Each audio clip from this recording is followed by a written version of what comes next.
이제 인공관절 수술이라는 것은 결국 이렇게 위에 뼈와 밑에 정강이 뼈를 일부를 좀 잘라내고 이런 금속을 끼운 다음에 이렇게 시멘트를 가운데 끼워서 무릎이 부드럽게 움직일 수 있도록 해주는 수술인데, 이 수술에서 이제 핵심은 이 사이즈에 맞게 정확하게 자르는 게 중요할 거고, 다리 전체의 정렬도 웬만하면 일자가 될 수 있게 정교하게 계산을 해서 뼈를 자르고 인공관절을 삽입하는 수술을 하게 됩니다.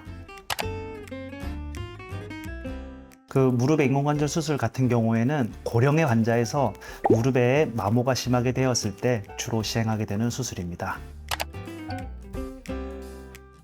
저희가 외래 진료를 하다 보면은 이제 무릎이 딱 붙어서 엄청 아파 보이는 할머니, 할아버지들도 계신데, 그 중에서도 증상이 전혀 없으신 분들도 꽤 있습니다. 그래서 일상생활에 제약이 없거나 가벼운 통증이라면은 약물 치료 또는 주사 치료 등으로 충분히 수술 없이도 치료가 가능할 것으로 생각이 됩니다. 이게 이제 최근에 인공관절 수명에 대한 논문들을 또 모아서 전체적으로 이제 연구한 논문에서 보면은 통상적으로 25년을 지났을 때 그 중에서 재수술을 하게 되는 경우가 한 5에서 6% 정도 된다고 합니다. 쉽게 생각하면은 70세 이상에서 인공관절 수술을 했을 때 평생 동안 재수술을 할 일은 거의 없다고 생각을 하시면 되고, 다시 한번 말씀드리면은 25년이 지나더라도 재수술을 하게 되는 경우에는 한 5에서 6% 정도 된다는 게 여태까지의 연구 결과입니다. 보통 수술하고 나서 일주일 이내에 환자분들이 화장실에 가서 스스로 걷는 연습을 하게 되는데, 그때 한번 서보고 괜찮다 싶으면은 이제 스스로 걷는 연습을 하게 되는데, 그게 보통 일주일 정도 걸리더라고요.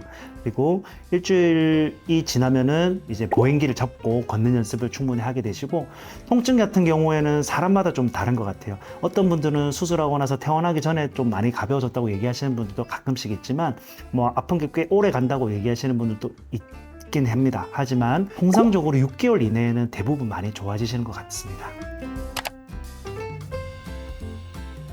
저희가 흔히 인공관절 수술이라고 하면은 뼈와 연골만 생각하게 되는 경우가 많은데, 그것뿐만 아니라 관절을 둘러싸고 있는 이런 인대라든지 이런 것들이 튼튼한지를 꼭 확인을 해야 됩니다.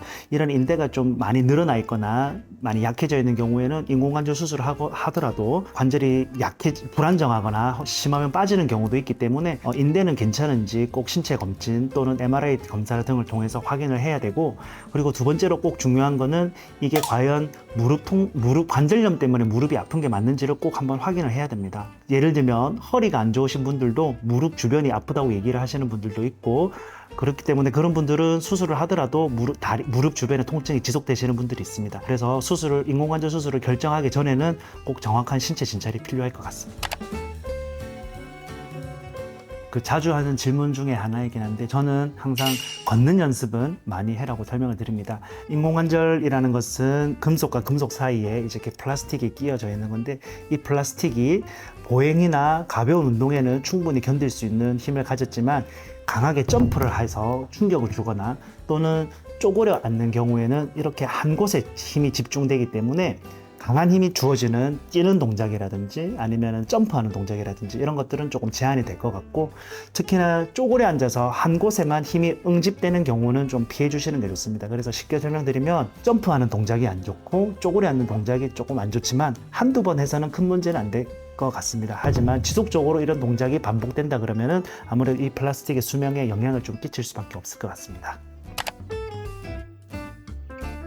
통증이 호전되고 나면 언제든지 시행이 가능할 것 같고, 항상 운동을 하시더라도 항상 넘어지지 않게 충분히 허벅지의 근력이 회복되고 나서 스포츠를 즐기시는 게 좋을 것 같습니다.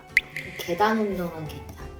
계단 운동 정도의 그 강도는 충분히 이 플라스틱이 견뎌낼 수 있을 거라고 생각이 되지만, 거기에는 체중이라는 변수도 좀 작용을 할 것 같아요. 그래서 체중 조절도 함께 해주시면 훨씬 더 관절 수명을 늘리는 데 도움이 될 것 같습니다.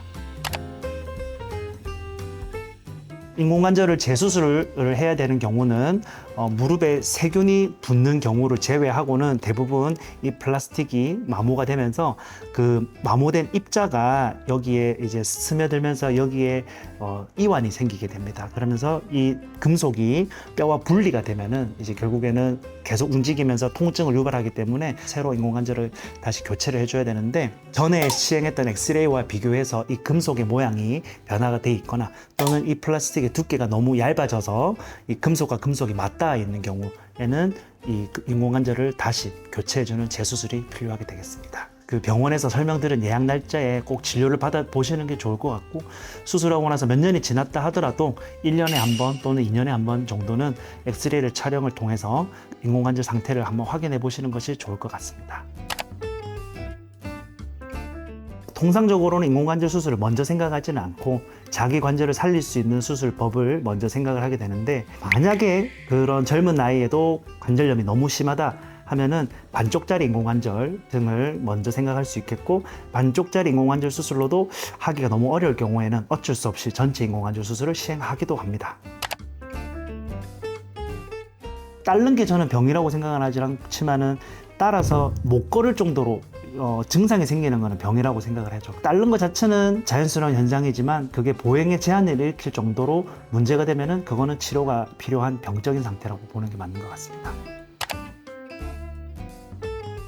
제일 대표적인 무릎 관절염의 증상은 걸을 때마다 뼈와 뼈가 부딪히는 듯한 느낌의 통증을 제일 많이 호소하시고, 또는 구부렸다가 일어날 때, 대표적으로 쪼그려 앉았다가 일어날 때 많이 불편하신 증상들이 대표적인 관절염들의 증상인 것 같습니다. 그런 분들은 대표적으로 몸에 염증이 있는 경우에는 인공관절 수술을 안 하거나 또는 연기를 하는 게 좋겠습니다. 폐렴이라든지 아니면 요로 감염이라든지 몸에 세균 감염이 있을 경우에는 그게 추후에 인공관절에 옮겨 붙을 수가 있기 때문에 조심하는 게 좋을 것 같습니다. 그리고 몸 컨디션이 안 좋아서 평소에 거동이 아예 제한되었던 분 같은 경우에도 인공관절 수술을 적극적으로 권유드리지는 않습니다. 밝혀진 건 아니지만 그래도 없다고 얘기하기는 힘들 것 같아요. 누구든지 강한 부분이 있고 약한 부분이 있으면 무릎 자체의 그런 힘도 조금 약한 분이 있지 않을까 싶은 생각입니다. 잘 올 가능성이 높죠. 우리 체중이 지나가는 선을 그어봤을 때 오다리이신 분들은 아무래도 하중이 무릎의 안쪽으로 많이 실리게 되니까 아무래도 그쪽에 힘이 많이 작용하게 되면은 관절이 좀 빨리 따를 가능성이 아무래도 크죠. 다리에 축이 안 좋다고 해서 뭐 무조건 다 그런 건 아니지만 안 좋은 경향은 무조건 있을 걸로 추측이 되죠. 그렇다고 증상이 없는데 펼 필요는 없을 것 같고.